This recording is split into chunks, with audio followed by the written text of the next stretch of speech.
Le Cameroun a évité jusqu'à aujourd'hui l'implosion ou l'explosion qu'on connaît d'autres pays d'Afrique. Il n'est pas dit qu'il ne peut pas les connaître.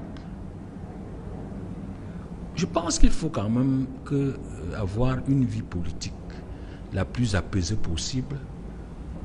Et le président de la République ou le parti au pouvoir doivent quand même favoriser cette vie. On est dans une situation de tension permanente où on soupçonne le régime au pouvoir de cadenasser la vie politique. Je pense que de manière opportune, le régime au pouvoir aurait dû lâcher un peu de l'Est et éviter de conforter cette impression. En faisant quoi? En allant prendre un opposant? Non, pas un opposant. Du PAL, du MRC, du PCRN ou je ne sais pas, de l'UDC? Il y a une variation dans le militantisme.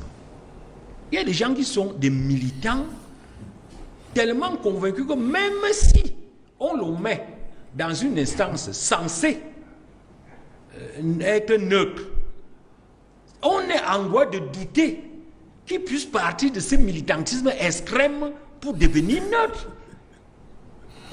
Il y a des personnes de la société civile. Hein? Il y a des gens qui... On n'a pas besoin d'aller prendre un opposant, non. Il y a des gens qui sont même du RDPC, mais qui ne présentent pas un militantisme aussi extrême, aussi excessif. Moi, je crois que... Parce que quelquefois, certaines nominations peuvent être interprétées comme de la provocation. Je crois que... c'est-à-dire, comment vous appelez ça? Le juridisme, qui consiste à limiter tout dans la lecture des textes, ne peut pas être satisfaisant pour expliquer la situation du Cameroun.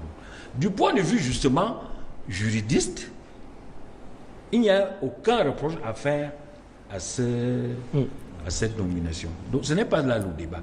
Le débat, c'est que, est-ce que, du point de vue de l'opportunité politique, est-ce qu'on pouvait faire l'économie de ce genre de dénomination? C'est-à-dire, il y a beaucoup d'autres postes où on peut nommer des soutiens convaincus, comme cette dame. Mais il y a aussi des gens, il y a beaucoup de gens, les connus donc FAC, les professeurs Owona, feu professeur Owona, même les Minkwaché, on n'a pas senti la même raison, parce que on sait très bien que c'est des soutiens mais ils ne sont pas aussi agressifs dans leur soutien. Lorsqu'on voit c'est-à-dire une bête du RDPC, comme celle-là, c'est une bête du RDPC. Ce n'est même pas une sorte de haut fonctionnaire qui serait de manière opportuniste dans le RDPC. Ouais. On voit plutôt une idéologue pure et dure. Et on l'amène dans une instance qui, par nature, devrait quand même donner, ne serait-ce que l'allure du soutien neutre, dans un environnement où, de manière évidente, la contestation est partout.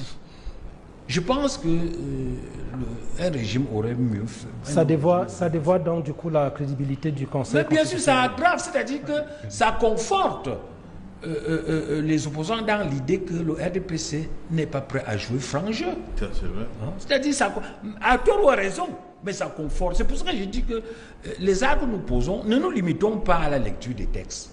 Il y a l'interprétation politique, il y a l'interprétation sociologique.